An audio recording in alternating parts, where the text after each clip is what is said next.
bars in a raid. Man, I go hard like Santan. Hello and welcome to another TouchlineGunners podcast. It's your boy Dankoogs on hosting duty today, and I'm joined by my good friend Seun. How you doing, my guy? Yeah, all good, man. All good. Yeah, your top is killing me, man. So one of the requests we had this season is to put visuals out for all episodes early for the patrons, so you can see Sean's definitely feeling the Nigerian summer vibes there, man. Yeah. I'm in my dashiki today, bro. Yeah, man.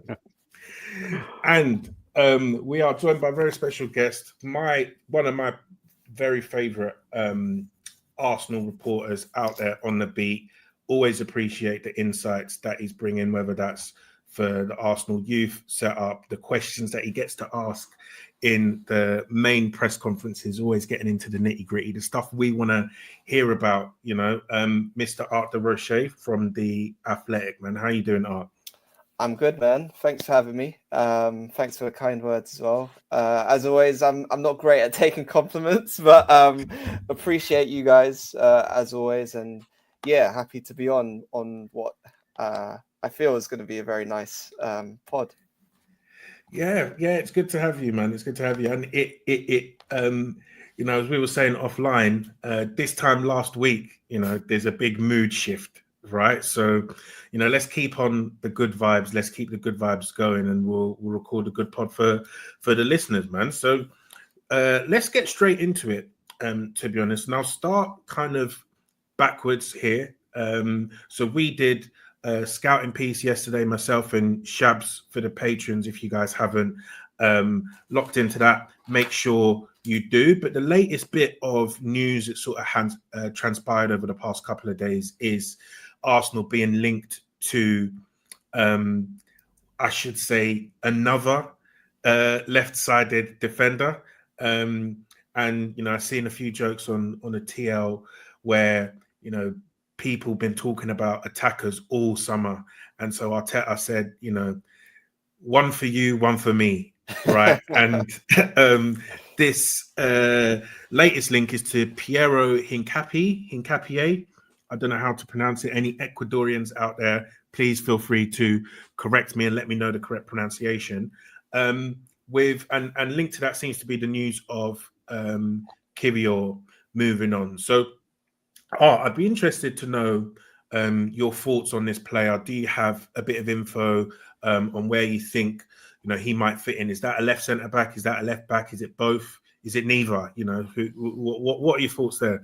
Yeah, I'll be totally honest and say it's not one where I've got like a concrete view on it yet, because especially during pre-season, if we're talking about players that are already at Arsenal, I thought Ricardo Calafiori was really interesting to watch, because when Gabriel was still coming back from his injury, Calafiori was playing centre back, and he was playing centre back very well, if I'm being honest. And of course, he started the first 2 games of the season at left back, and again done really well.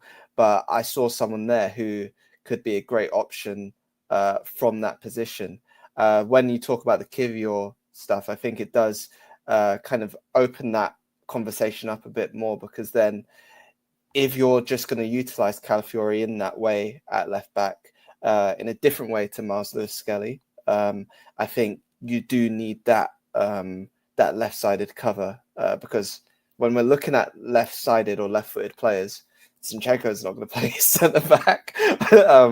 And I think when you see Mosquera as well, I think it's important to kind of note that he's not just played in one defensive position in this preseason. So I think his first game was against Spurs in Hong Kong, where he came on as a left-sided centre-back, I believe.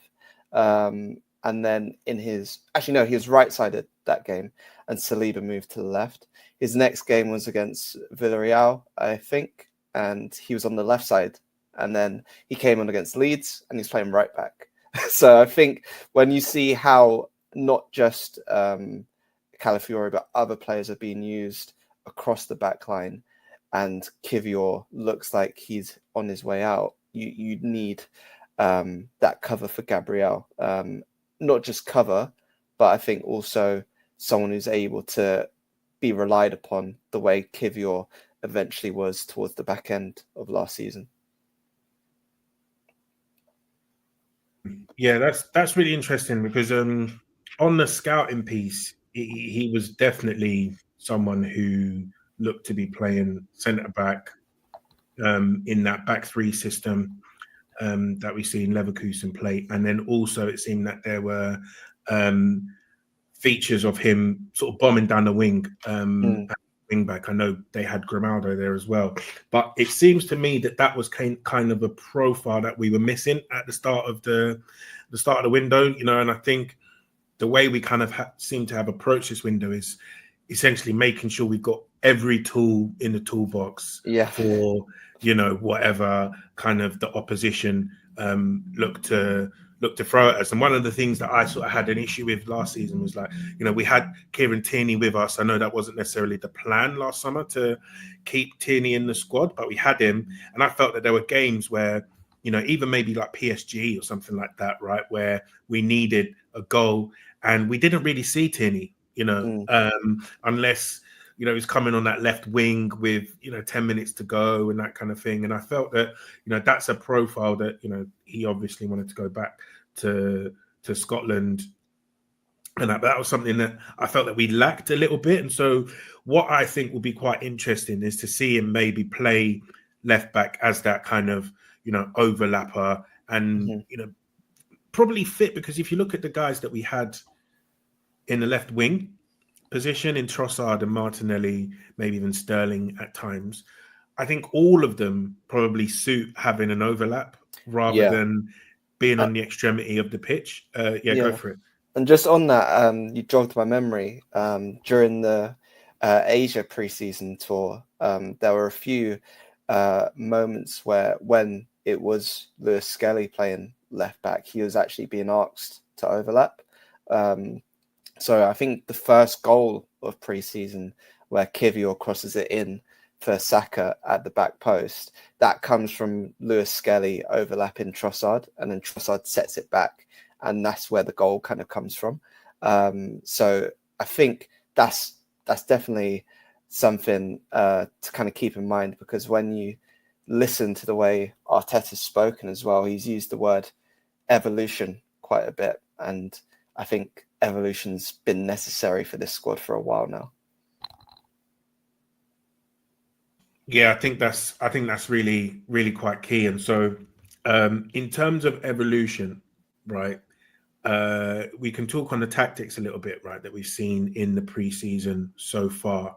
Because I know there's a little bit of this mirage type stuff, right, where people want to see something, and therefore, you know, you look for things in a match that justifies that want. But from your perspective and your watching of the team in pre-season, the first two games of the season, are there anything tactically that you think, you know, are really key in how maybe we might approach this season in different and being different to previous years? Yeah, the main one, and like, it's not something that nobody else has seen, I think a lot of people have seen it, is just the direct approach that was pretty clear in the Tottenham game, especially in pre-season. That first 20 minutes just felt like so different to most games of last season, where I think I counted 5 balls in behind for Saka and Martinelli, and that just didn't seem like it was happening last year. I remember there were times where, so the press box at the Emirates is behind the away dugout. So a lot of the time in that first half, when Arsenal are attacking the clock end, you have Bukayo Saka right in front of you. And there are times where you see him like wanting to make that run, but he's not being seen. And you're kind of in that catch-22 situation. That was happening so often last season, whereas thankfully in preseason, it seemed that that ball was played a lot more often, whether it was Calafiori out in Asia or Declan Rice in the first game, where it was the Odegaard, Zubimendi, Rice trio against Bilbao at the Emirates. I think you could see that happening. And that's been the main I guess, takeaway I can think of off the top of my head. And then I think as we talk, there's probably going to be more that come back to me. But yeah, that's the main one. And I think an important one when you think of, I guess, the profile striker that Arsenal now have. And you saw the benefits of just getting the ball in behind for his first goal, his first competitive goal for the club. Of course, we're talking about Victor Gyökeres here. Calafiori, first touch, just plays it in behind in the corner, and it's meat and drink for Gyökeres. So yeah, that's been the main thing that I've seen. But again, I feel like everyone's probably noticed that by now. And I guess the players will that we've signed will very much inform some of the different tactics, right? So obviously we're talking about the mood switch a week ago. The reason for that being the signing of Eberechi Eze. I'm sure you, like me, and other Arsenal fans have been, drinking in all of the Eze content, and I think not just from an Arsenal perspective, but I think it's been really, really eye-opening from a Crystal Palace perspective as well. Kind of the impact that he's had on the fans over there, because there was some videos I was watching on Instagram, and guys were saying that they're so grateful to him for winning them the cup, and they thought that they'd done it for family members that had passed and not been able to see Palace win anything, and it was kind of quite moving. And then when you look at the the announcement video, the behind the scenes video that fans were sort of begging the club to put out, you can't help but ignore the feel-good factor that even my wife, who has no interest in football whatsoever, she was like, wow, like this is such a nice story, this, that, and the other. So what do you think the mood internally at Arsenal is like? Have they sort of seen some of the reaction around the player, and has that sort of like impacted people that work at the club?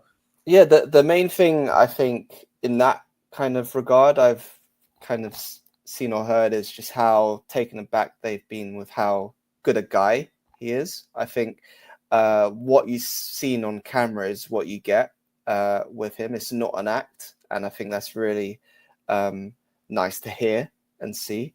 I haven't kind of got a vibe check in terms of the lift internally yet. I'm not gonna lie. I haven't been there for a press conference yet since it was confirmed. Obviously, the news broke on last Wednesday, but it wasn't confirmed the Friday that press conference happened. And I know a few of my colleagues tried to ask Mikel about him, but he was still in that kind of straight bat mode. But I think if I can speak about it from not even a journalist perspective, but a fan perspective, one of the things I wrote about in my piece after the game on Saturday was how I think the energy in the stadium once he walked out, how much that was needed. A moment like that you feel an injection of something completely different, because the last two seasons, while Arsenal have been rightful challengers for the Premier League title, it's felt tense. Like every moment has felt like, I don't know, your life depends on it almost. And when you think back to the first title run in 22-23, while there were players that kind of elevated the squad to take them to that level, in my eyes, and you can tell me if you disagree, the kind of groundwork for the feeling inside the stadium that year had already been done the season before, when people returned from COVID from the first time. And I remember that feeling like a completely different Emirates Stadium to the one that I'd been going to for I don't know how many years before that. And I don't know, Saturday kind of felt similar in terms of just a moment where people, I don't know, just felt something. And I think that feeling is so important, when you're talking about, okay, how are you going to take another step to the next level? Because you don't want to be in a situation where, I don't know, it gets to, I don't know, even 30, 40 minutes into a game and people are getting restless. It's like, oh, what's going to happen here? You'd rather they're in a situation where they're excited to watch the team, which, even though Arsenal have done well, as I said, there have been times where it's been draining over the last couple of years, and you don't want that to fester into this season. Yeah, and I think that's a really salient point, because I feel like even in preseason, I'm going to hold my hands up as well, right? Like some of the performances in preseason, it was like, normally I don't like to care so much, but you're almost hoping that, I think last season there were extenuating circumstances. Mm-hmm. You can definitely say that, you want to talk about injuries, you want to talk about, PGMOL, you want to talk about red cards and that kind of thing. But I feel like there were still some underlying issues potentially with how we were playing generally, right? Even when you had players fit and that kind of thing. And I think I was desperate to see how we're going to solve these issues, for this season. And no, we didn't necessarily see them in all of the preseason games, which led to a lot of frustration. And I think the fan sentiment. So when we're talking about a shift, we're talking about pre-Eze signing. I think the underlying sentiment was, people were not necessarily happy with what the product was on the pitch, right? So I think that is a really good point that you've raised there about it feeling like a slog, it's it not feeling necessarily that enjoyable, because there were times, I think 22, 23, superb, right? Elation. There was so many highs in that season, even though we didn't end up, getting over the line in the end. You think back to, the late winners that we had at several key moments. The United 3-2, Eddie Nketiah last minute, Reece Nelson, Jorginho. These were amazing moments that, you look back on and it's like, wow, like it was just amazing, right? And then 23, 24, from pretty much, I think it was like November, we sort of picked up form. And then, I know we had that little dip post-Christmas, Fulham and West Ham, but then the performances were just superb for pretty much November right away to the end of May, steamrolling teams, finishing almost every chance was going in the net.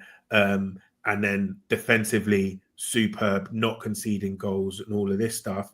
And it was a real feel-good factor. And then there really wasn't anything like that last season, right? There was just nothing. And sorry to cut you, but it all started in August as well with the Declan Rice red card. It's like right from then, it felt like a slog, and it was just so.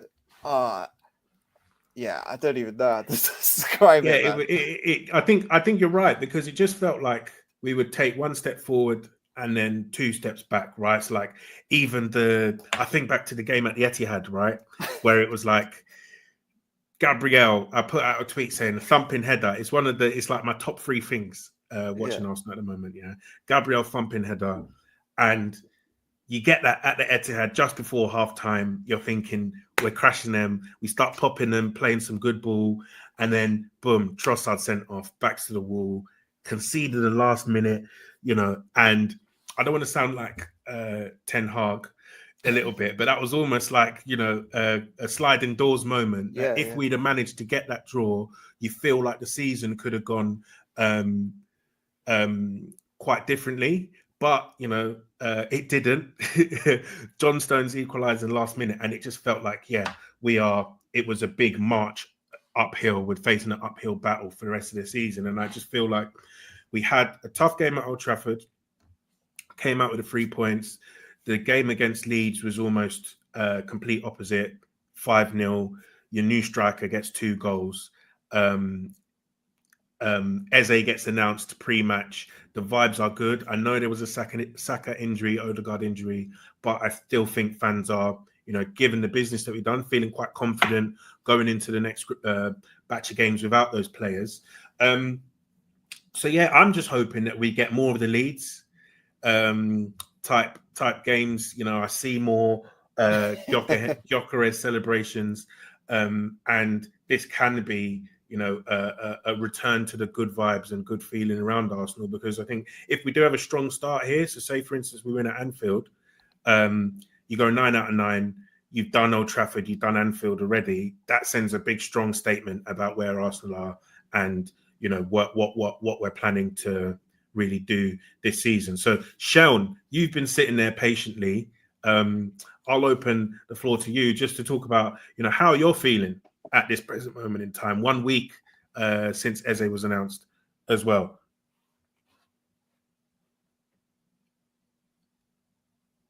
Seun, you there? You're on mute. Yes, can you guys hear me? Sorry, I'm a bit intermittent at the moment, in and out. Yeah. No, I feel good. I resonate with a lot of the points you guys were making. Specifically, I think around, for me, the vibes. I think Art, you touched on obviously 21-22 when we first came out of COVID, right?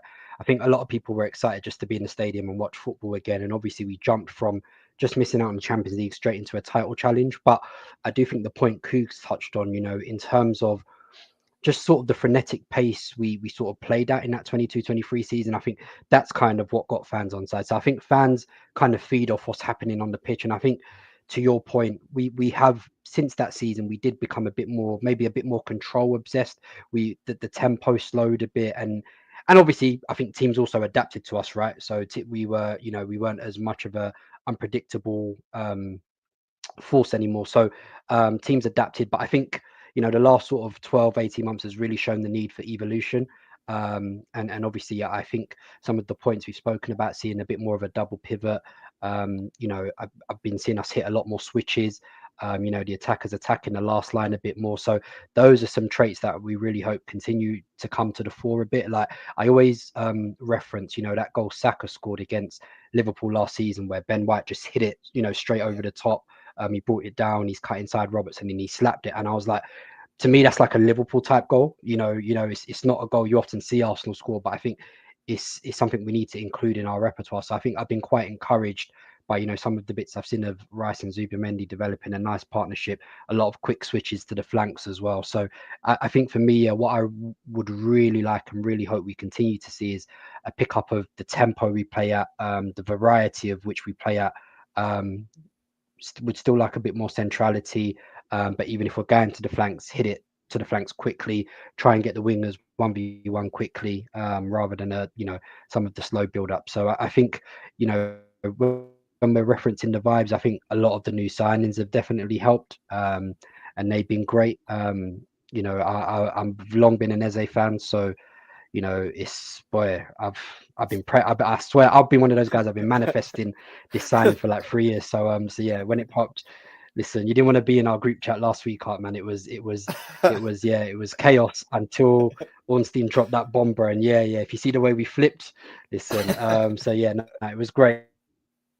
So I think I'm excited. I'm happy. Obviously, I think the pit start, so hopefully we can navigate that period well, and come out in a decent position to attack. So yeah, I feel good. Long may it continue, and hopefully these sort of new guys gel, pick up, adapt to the team as soon as possible, and we adapt to them. So yeah, fantastic stuff, man. Fantastic stuff. So I do want to get back to some of the tactical elements of things, right? Because Miles Lewis-Skelly, I think there's a lot of clamour around him playing in midfield. I think the manager's even said, he likes the versatility. That's somewhere that he can see him playing in the future.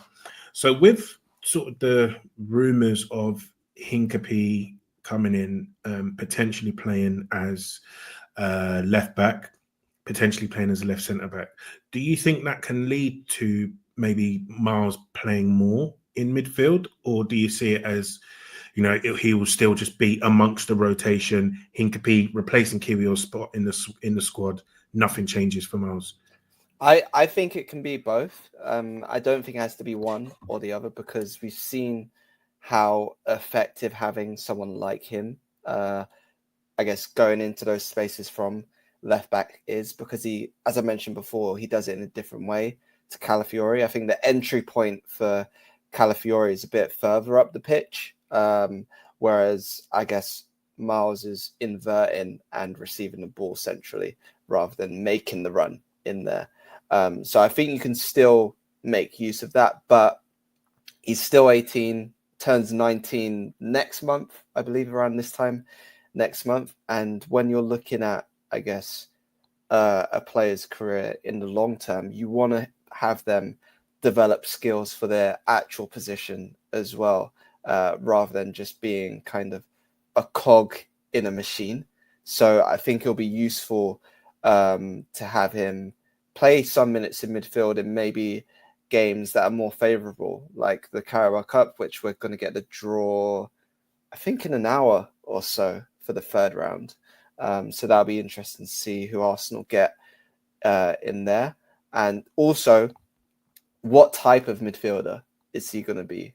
Is he going to be a 6 like he was in the academy, where I think his main USP at that point was receiving the ball in the half turn and driving forward from that deep position, which is something not a lot of people can do?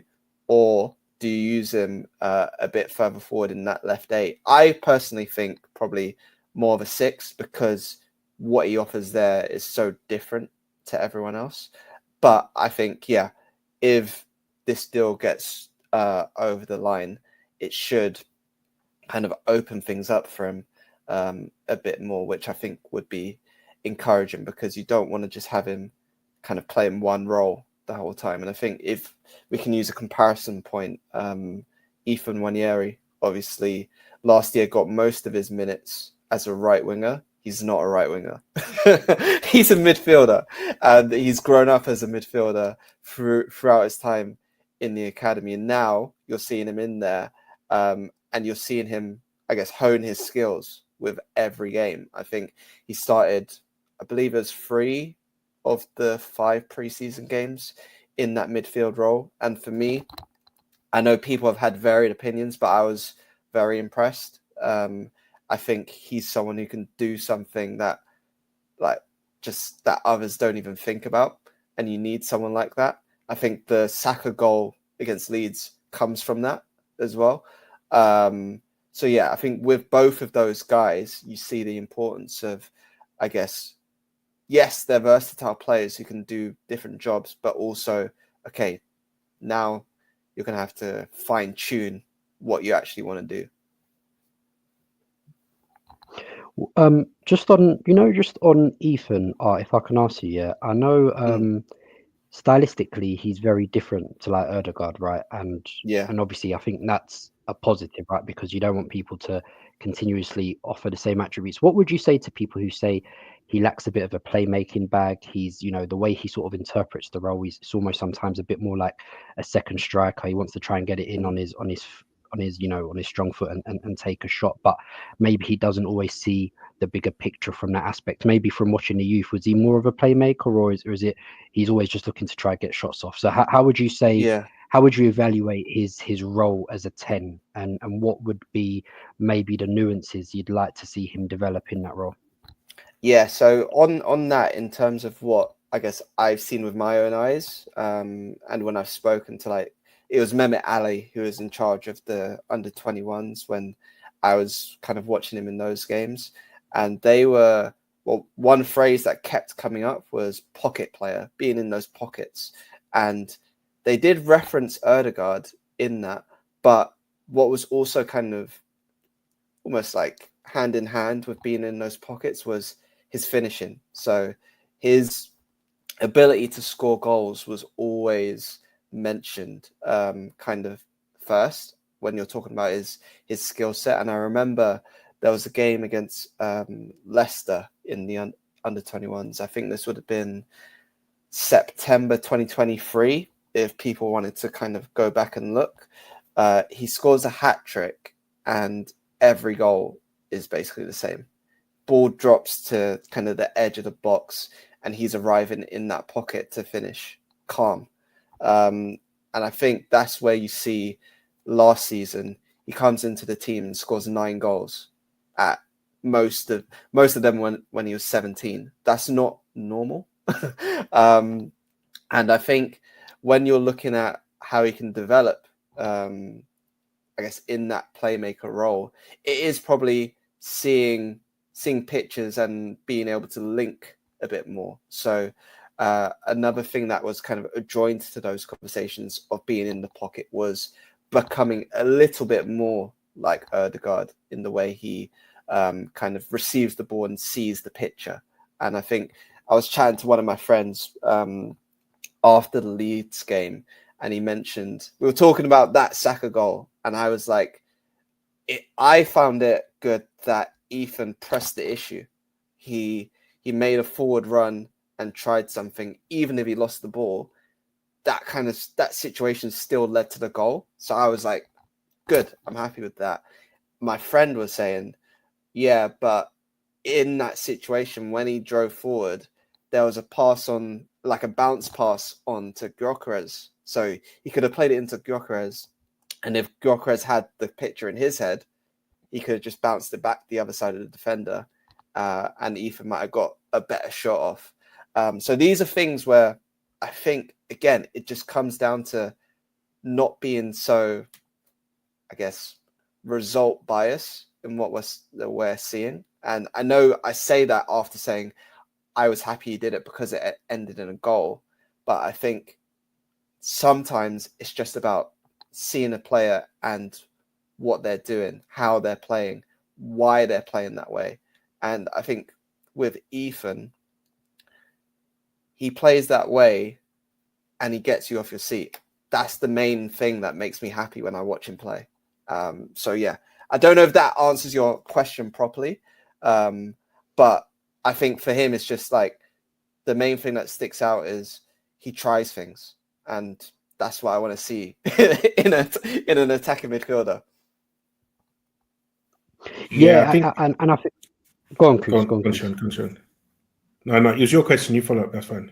Okay, yeah, no, I was just going to say, yeah, it'd be a bit hypocritical of me to say that I wanted to see a bit more unpredictability, a bit more X factor, than to criticize the player for showing more unpredictability and X factor. Because I know there were some people that were saying, "Oh, Ethan shouldn't have lost it there in the middle," but I'm like, it's the final third. That's probably the perfect place to lose it, right? We have enough bodies around the box that, in his case, if you did lose it, and Rice was in very close proximity, that he did lose it and he was able to win it back quickly. But yeah, I think we do, and I would hope we would continue to encourage that, right? And Eze's here, and I'd hope we continue to encourage that from him as well, right? We want to see players take risks in the final third, offer a bit more unpredictability, right? Because we've all moaned about the horseshoe of death, the passing round in the sort of U shape, lack of verticality, line breakers, and then it's a weird one, because I think people want to see him make a bit more like Odegaard, but then at the same time, in the same sentence, people have criticized Odegaard for maybe not doing enough himself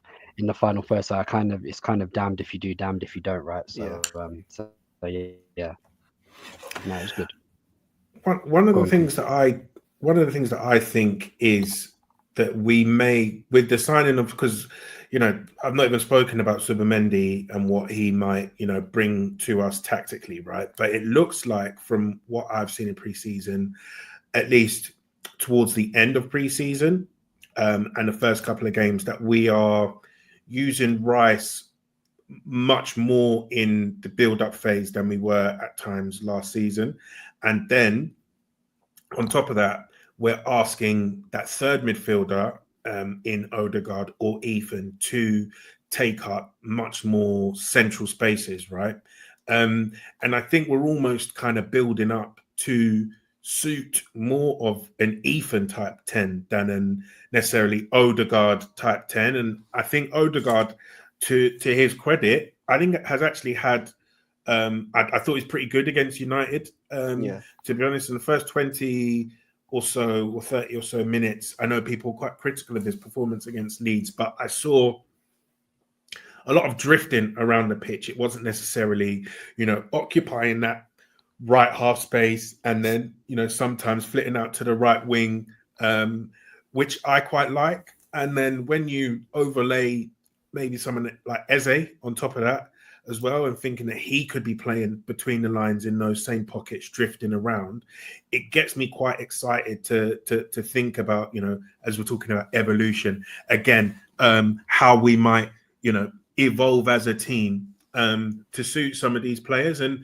I feel like Zubimendi wants to play vertical, wants to play quickly between the lines. I feel like the more and more Ethan does play in that position, then the more we'll see from him, because there were times in preseason where it was just simmering, that he was about to do a madness. I think there was one shot that I think it was one touch that he took inside someone and then let a shot off, and for me, with Odegaard out now, I think it kind of gives Arteta an opportunity to really try and use him there. I know we're at Anfield next, but I think that would be just a massive, massive show of faith if Ethan is the one who starts instead of Odegaard. If Odegaard can't make it, I know there's not really been an update about how bad that injury is, but he's been named in the international teams, right? So, So what do you think would be, the correct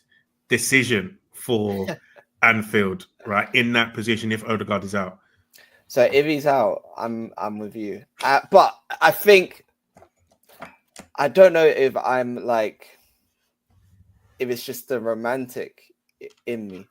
But another thing with Ethan and his preseason, if you watch the Villarreal game, and I thought this in real time, I thought he was the best player on the pitch that first half. There's a moment really early on, I think 4 minutes in, where he receives the ball I say back to goal, but he's in midfield. He's on the halfway line. And he scans twice, has a man on his back, takes the ball in, and then Saka, I think this is really important as well. Saka's making that run he used to make all the time from out to in. Ethan slides the ball through to Saka and then Arsenal away on the left.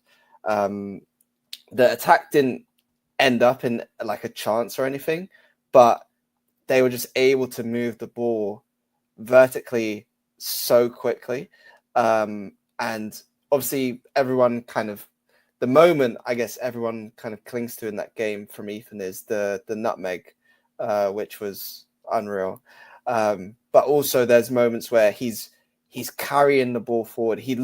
I think there's a moment where he loses the ball, wins it back, and then carries it forward up to the edge of the box and reverses it to Saka. Saka's shot isn't great, but I think it's moments like that where you're seeing the progression that we're talking about in that role. And yeah, for me, there's points in this season where I wouldn't be adverse to see it. So if we're saying Odegaard's fit, I wouldn't be adverse to seeing Odegaard, Ethan, and Eze on the pitch all at the same time. But again, this is a massive but I'm speaking as someone who grew up on Wenger ball. So I've been yearning for that to come back for a while. So seeing all those technicians, I'm just like, man, play them all together.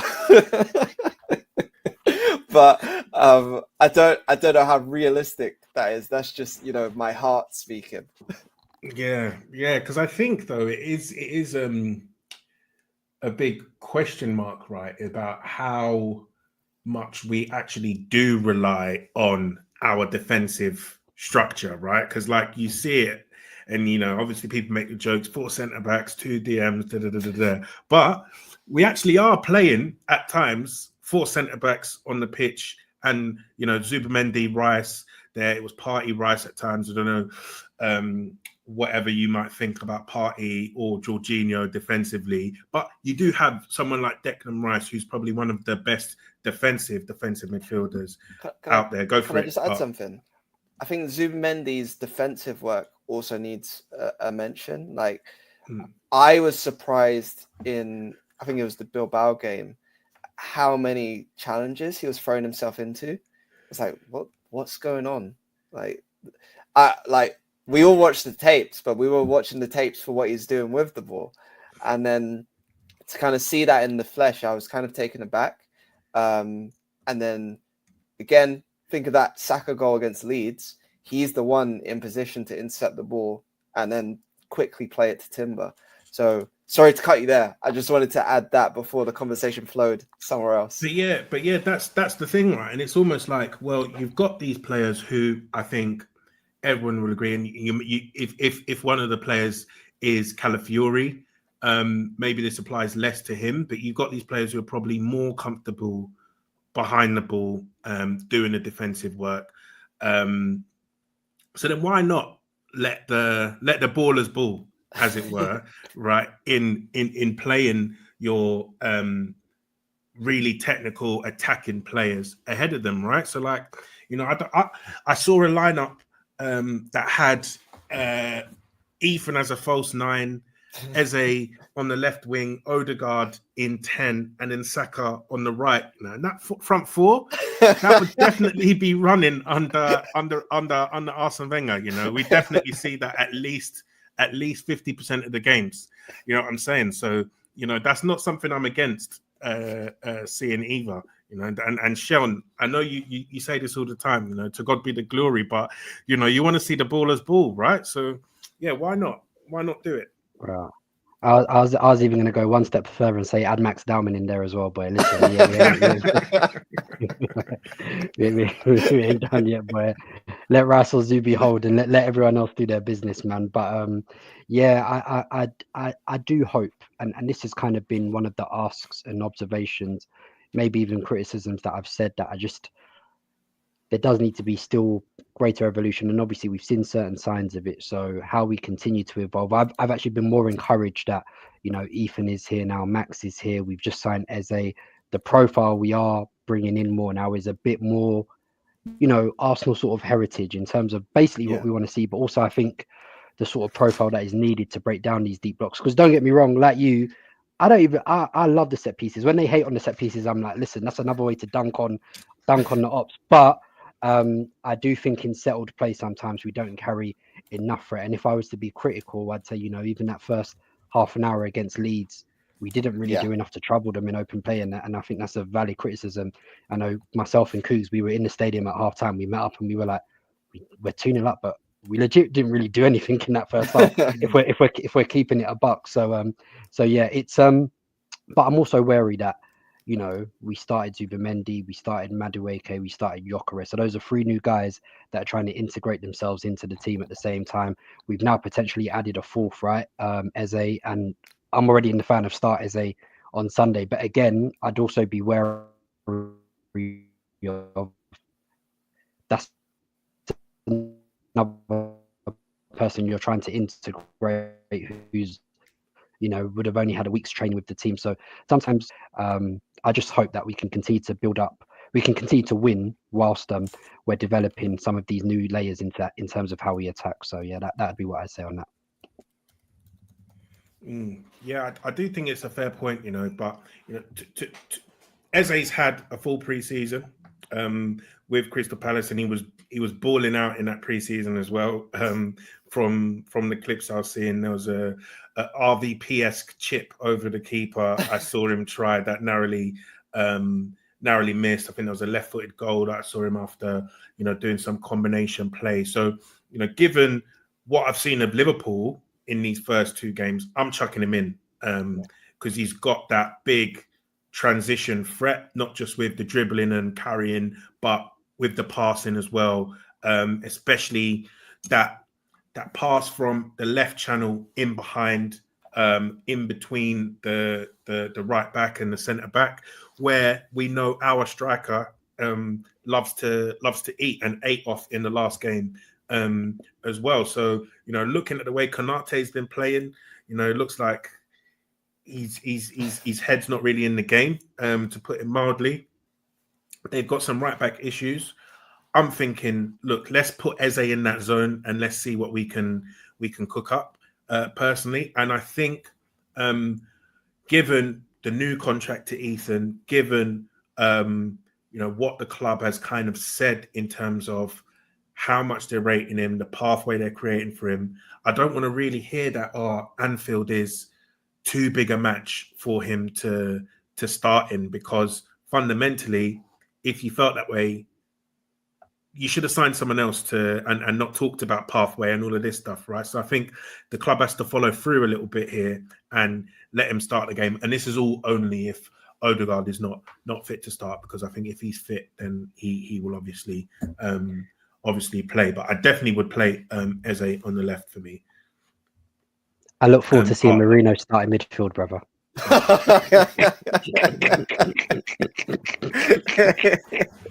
You and I both know that our manager is a sicko, so it would. So that would be insane. I have a feeling, obviously, Saka will be out. I have a feeling Odegaard might make it. So I'd like to do that. I think for me, knowing how chaotic Gyökeres and Madueke can be in terms of their play style, I would like to have the technical security elsewhere. I always look back to, when Wenger used to play, like, he used to have the two midfielders, then he used to have like maybe two playmakers, like maybe the left winger and the 10 were a playmaker, and then the right, Theo was an off the ball runner and the striker. So I kind of like that premise of like two playmakers, two runners. So if we were to go with like Gyökeres and Madueke as the runners, I would like to have maybe some technical security elsewhere, because listen, if you start treating the ball like a bob, and we sort of saw how we were at Old Trafford when it became a bit of a basketball game, it didn't really suit us. So I do think, especially at Anfield, once they start building up momentum, long. So I would like to see us at times have some spells in possession where we can take this thing out of the game, quieten the crowd down. So whoever that is that the manager chooses to do that, I think we need to get that balance right, which is why I know there was a listener's question, I think, that was going to ask Scott, like, what would be your lineup for Saturday? But for example, I don't know if I would be comfortable doing Martinelli, Gyökeres and Madueke. I think that's not enough technical security for me personally away at Anfield. I would be a bit concerned by that. I don't know what you think, Hart. No, I agree. I'd start Eze 100%. And like, I've seen what you guys have seen, and I've already asked for some visualizations of Eze's key passes, long balls into that channel. Hopefully the data guys come through. But yeah, I'd 100% start him. And on that, so when the interest first kind of came out, there was all that discourse around he's not a left winger. I just thought that was so nonsensical. It's like, and to your point, Sean, on the way Wenger used to set up his teams, it was always Cazorla or Rosicky or Hleb or Nasri out wide. It's like, again, I don't want to sound too critical or like an old head, but in my head, I was like, do these lot not realize what's been going on in the Emirates era? Like at Arsenal, it's always been a player like Eze playing out wide. So one thing I was actually really happy about after the Leeds game was, obviously, Arteta finally felt comfortable to talk about Eze, and he said he can play off the left, he could play in the middle, he could play off the right. I don't really see the off the right thing, if I'm being honest, but I was just glad that he mentioned the left and central, because I think he's someone that you need in those zones. So yeah, I'd start Eze. I think it's a game that's really made for him. In terms of the midfield setup, if Odegaard's not there, I would like to see Ethan. I don't know how realistic that is, though. Yeah, fair play, man. Fair play. So yeah, we do have a bunch of listeners' questions that I want to get into, because there's some good stuff here. One of them, which I thought was quite interesting, kind of away from the football, but just more around your role at the Athletic. This from Miraculous Miri, right? So he says, which managers, and I'm pretty sure you're not going to answer this with names, but he says, which managers and or players are approachable or willing to answer the uncomfortable questions, and which do you dare not ask? I don't know, like, it all depends really. Like, so with Arteta, when you're sat in there, so should be fine saying this, but like, it's the broadcast rights holders who go first.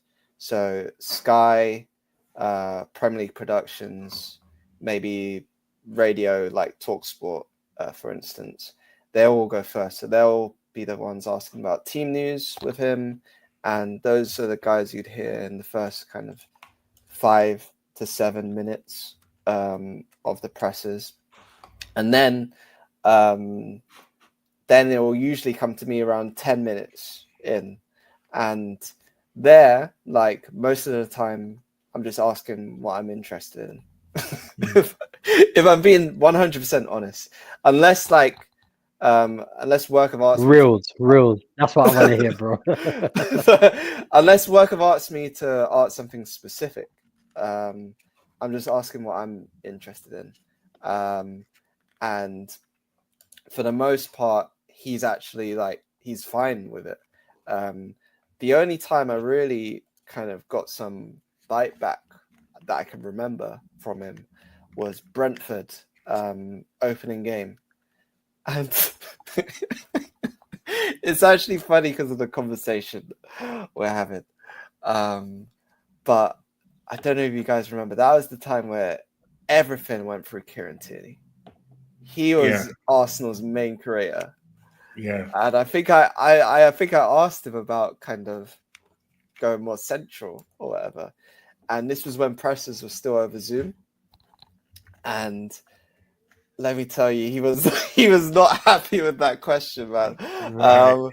And yeah, so to be fair, like with Arteta, I don't think I've had many issues. Then the other managers that I kind of ask questions to are like the women's managers, who they're actually like, they go deep tactically in terms of like, well, actually, depends. Sometimes they go deep, sometimes they want to keep their cards close to their chest.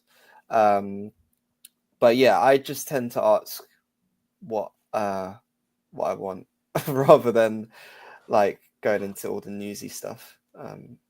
So yeah. Yeah, fair play. There's a couple of on here that I think we have addressed already. Fun one here from Rance Dingus. He says, has Sampha reached your Spotify on repeat playlist? Yeah. No, to be fair, it's weird. Like, so that song's been trending on TikTok for ages. Like, I've seen edits on edits on edits. And it got to a point where I was actually getting kind of sick of hearing it. But then hearing it on the Eze announcement just felt so different. Like, it fit. Yeah, man. I think I was quite surprised also. Like, I wasn't sure if they were able to get the copyright for that. They blew the bag, yeah? Yeah, because usually, like, or maybe not usually, because I haven't actually watched most of the announcement videos this summer, if I'm being honest. Like, Eze's been the one that's excited me. The others, Gyökeres, when that whole Sesko Gyökeres thing was going on, it just made me disinterested in the whole thing, if I'm being 100% honest. Zubimendi, everyone knew was happening. Like, there hasn't been one until Eze where I was like, yeah, let me kind of absorb all of this.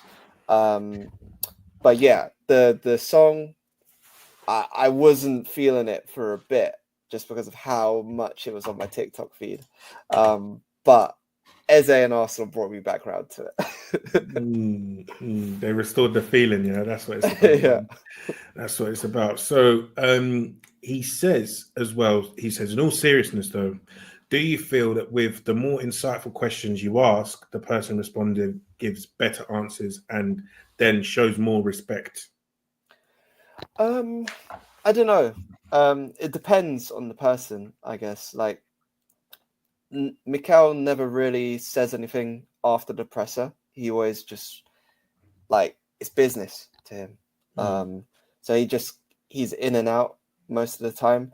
The only time he's like kind of followed it up with me personally on something was last year. I asked him about Ethan because Ethan was getting close to this record that was set by Michael Owen and Wayne Rooney, and that's the record was goals scored before turning 18, and I believe, what was the number? I feel like it was 9, and he was 2 away. So I asked him about it, and then after the presser, Mikel was like, is that all competitions or just Premier League? And then he was like, so Coca-Cola Cup counts. And I found it funny that he said Coca-Cola Cup. But that's proper throwback. But aside from that, like, it doesn't always mean the answer's good. Sometimes they don't want to talk about that stuff. Like, it can be hit and miss, like with any question. So I wouldn't say like my questions are better than anyone else's. It's just what I feel like asking. And sometimes they get good answers. Actually, kind of going back to one of the other questions. So it wasn't a difficult question that I asked, but there was a presser in 23-24 where Mikel said he likes Raya because he does things, he prevents things from happening that we don't see or whatever. And that was an answer to someone else, a radio question. And then I just thought that was quite interesting. And I was like, what things does he prevent from happening that we don't see? And Mikel was like, I'm not going to tell you. Find out for yourself.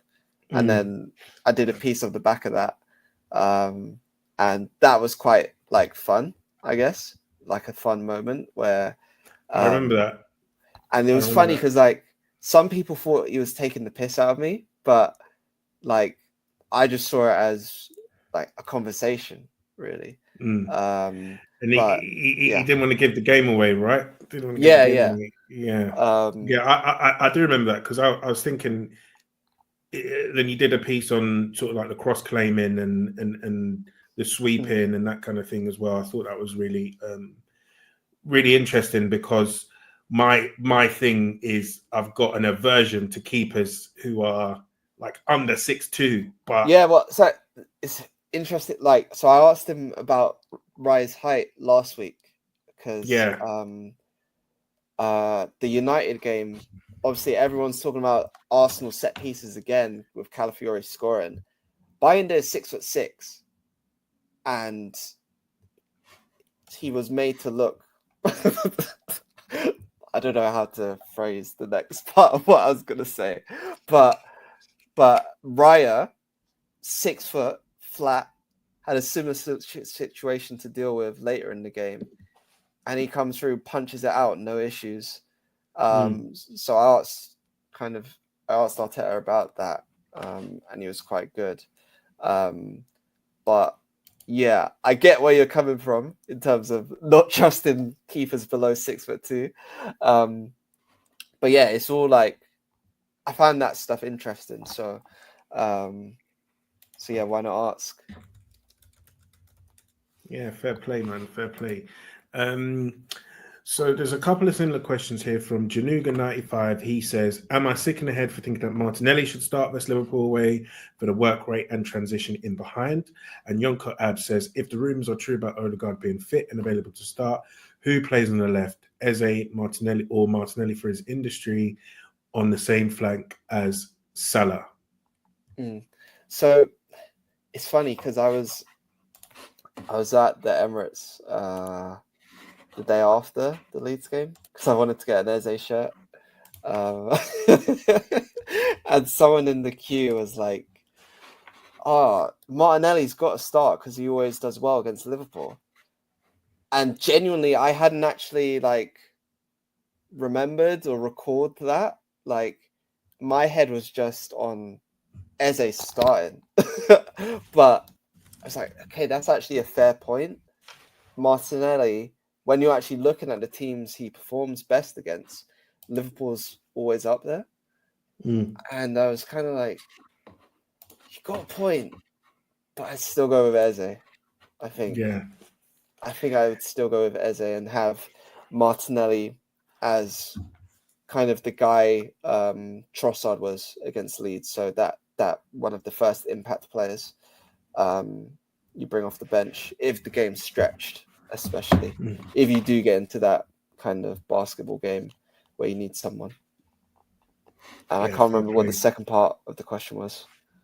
You're talking about defending Salah as well. So defending Salah. Oh yeah, Martinelli can help there, but although on that as well, I feel like Eze has been almost like typecast in a way. Like people talk about him as if he's this luxury player that doesn't do any work, and I know like he had a fair amount of kind of license under Glasner, but Glasner's teams aren't like, it's not a joke. So he would have been doing defensive work for Glasner to help Palace. When you think of the FA Cup final, I know he played well with the ball and scored the winning goal, but there were large stretches of that game where Palace didn't have the ball. So yeah, I feel like almost similar to what we were talking about with Zubimendi earlier, like these players should be able to do that work. I think it's part of the job, really. So yeah. Yeah, fair. I think, because the thing is, fundamentally, right, like Palace spend a lot of the time without the ball last season. They're not necessarily a possession team. So it's not like he's going to be, not used to having to do his job defensively, having to pull his socks up kind of thing, to muck in for the team. And I think, obviously, going back to the feeling, the story, this, that, and the other, I feel like if it was you or me, that's playing for Arsenal, I'm going to be locked in defensively, bro. I'm not going to lie. I've seen Zinchenko in the last minute. I've seen Koscielny kick the ball in his own face, or Szczesny and Kos run into each other in the last minute in the Carling Cup final. I don't want that to be me. Do you know Honestly, what I mean? Do you know what was so reason. funny? Yeah. Like, I saw you retweet it when I tweeted it, but that 06-07 comp that he retweeted back in the day made me laugh so much, because it's not even like, obviously there's people say about players, he's one of our own or whatever, like he's one of us. Like literally. So yeah, man, there's so much about the move that is just perfect, like, and we can talk about it more if you want. I don't mind, but if you've got time constraints, then it's no, cool. yeah, no. Let's get into it, man. Let's get into it. Yeah, tell us.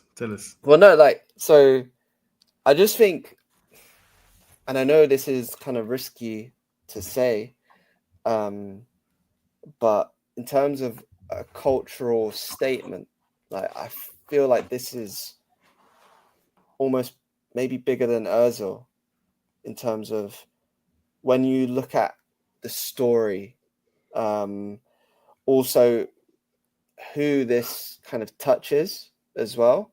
It will touch you guys as Black British Nigerians in a way that it won't touch other people. It won't touch me because I'm not Nigerian, but for me, it's the geographical and generational thing.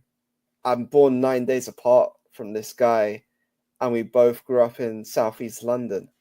And like, I think I saw you tweeted something last week, Dan, where someone was trying to say, how can Henri be Eze's favorite player when he was born in '98, and I was like, what?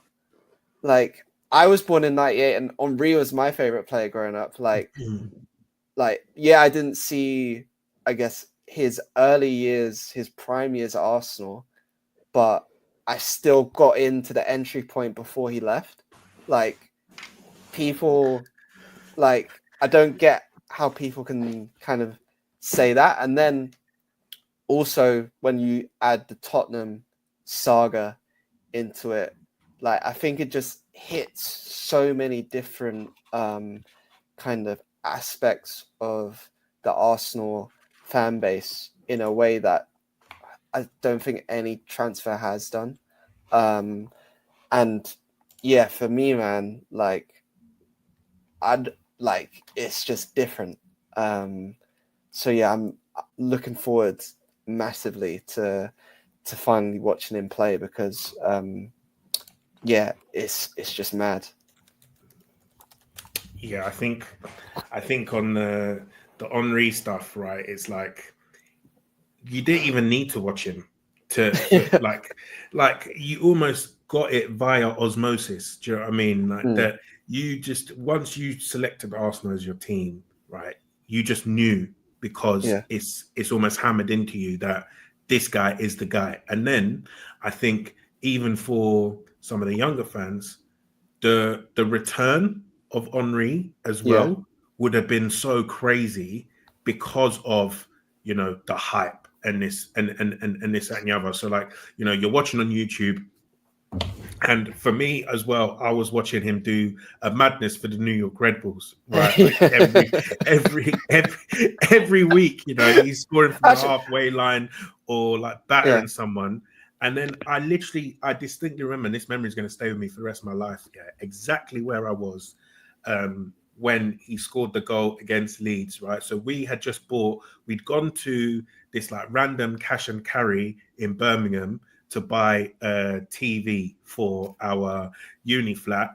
And we had put it in one of my friend's rooms, who had the biggest room, to test it out. This, and the other. We're watching the match, and then Henry comes, Song plays him through, scores in the bottom corner, the typical Henry finish. I'm getting goosebumps saying it now. And I just grabbed my boy and we just shouted, hugged, like, and it was just amazing, right? So, you know, that's, and I'm not that much older than you. I just had my birthday. So a few years, but I just can't see how you can be anyone born in from any time to like 2002, I think, and Henry is gonna be your guy if you're an Arsenal fan, to be honest. So the Eze stuff, honestly, it's actually like, it almost seems like something out of a story, a story, but a novel, right? And, you know, so go for it. Yeah, and it's so weird. Like, so,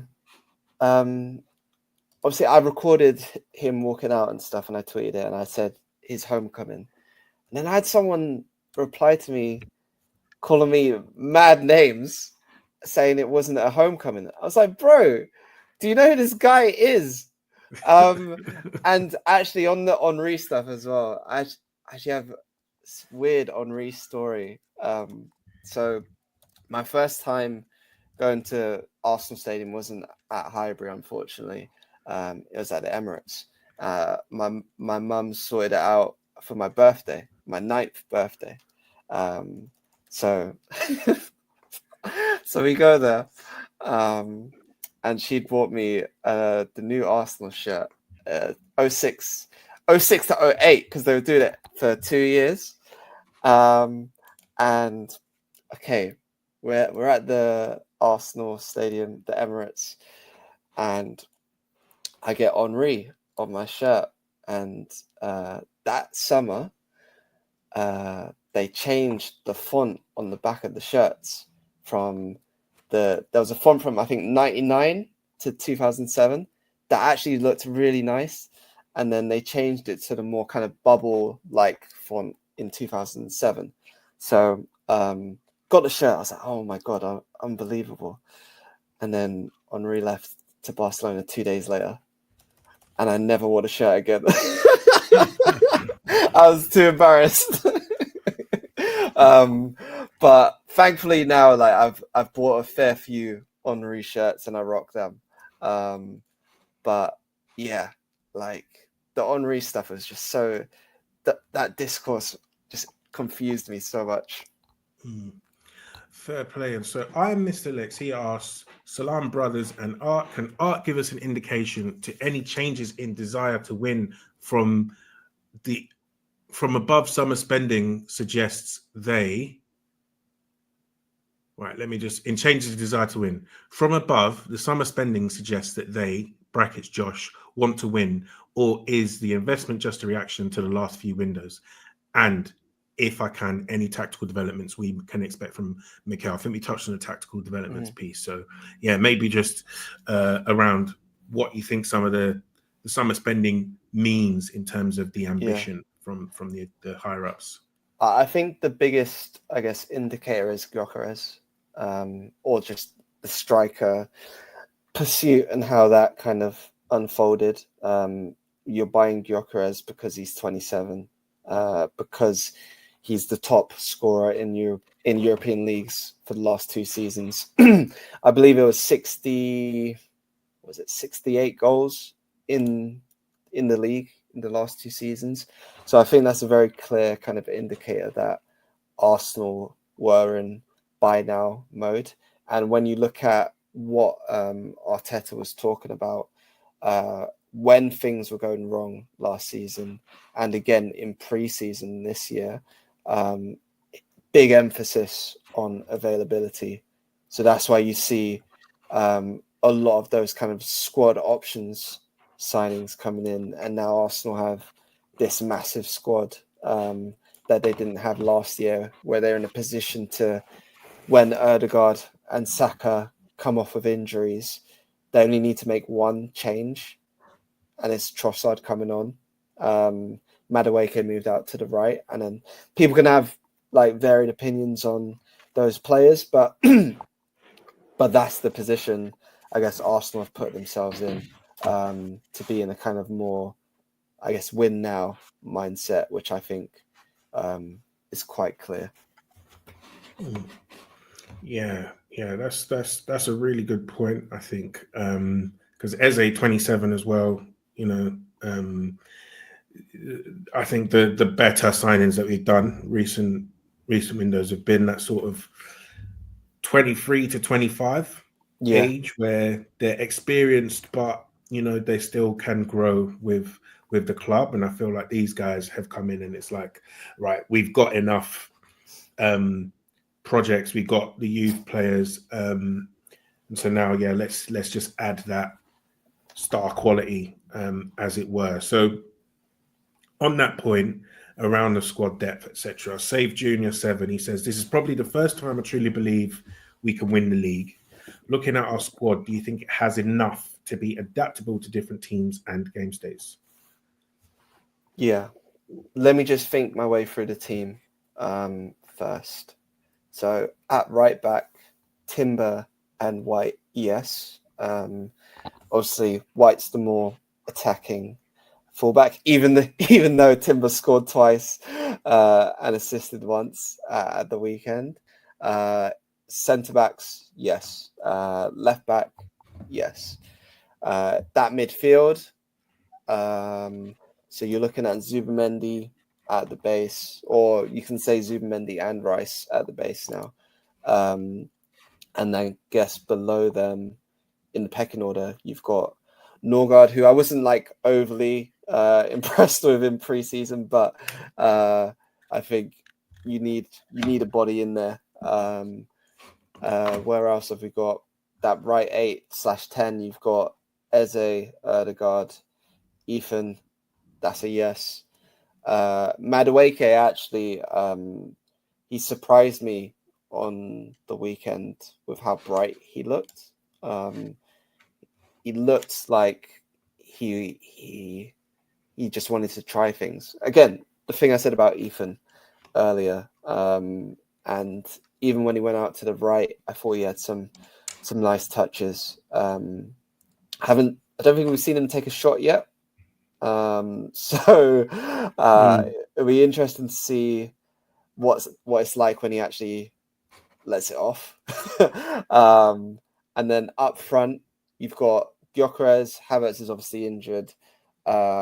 Jesus, I don't know when he's back for sure, but he's another one where, like, it's just fitness with him because you know the quality that he's got. So yeah, I think across the team there should be enough there to be adaptable. And from what Arteta said throughout preseason and the start of this season, it seems like he's more kind of willing to try different things. So yeah, I would say yes to that question.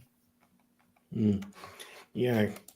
I think we touched on a bit of that depth and tactical flexibility and stuff like that earlier in the pod as well. And the final question is from JK Muku.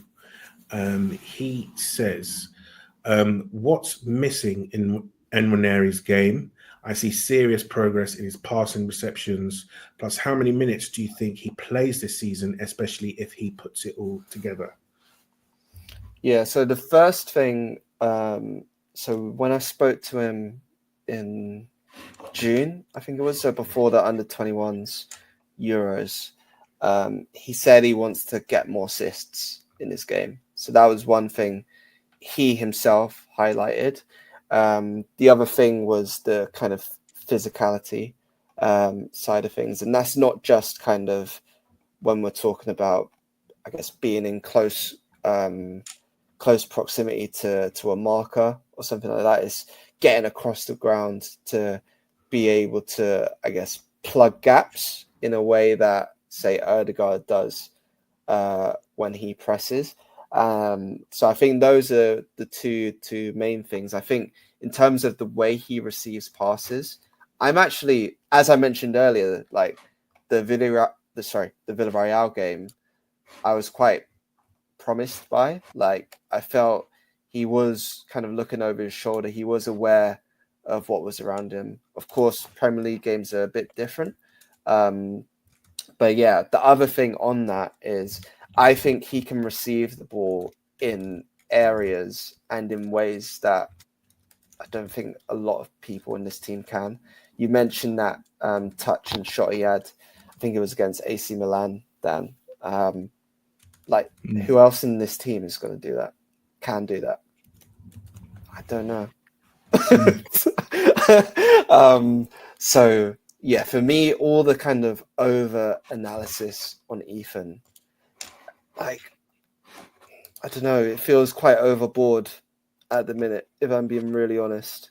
Like, he's an 18-year-old who scored 9, assisted 2 last year, already has a lot of good fundamentals in his game. Just let him play, let him improve. I think there's other players in this team that require a lot more kind of, I don't know, magnifying glasses looking at them than Ethan Nwaneri. Yeah, I hear that. I hear that for sure, man. For sure. So I don't know. Khalil jumped on for the last 2 minutes. I don't know what he's doing here. To be honest, Yo, I've thoroughly enjoyed that conversation. Khalil, is there anything that you wanted to ask? Yeah, I mean, apologies for my slight lateness. I want to thank Art once again for coming on the show.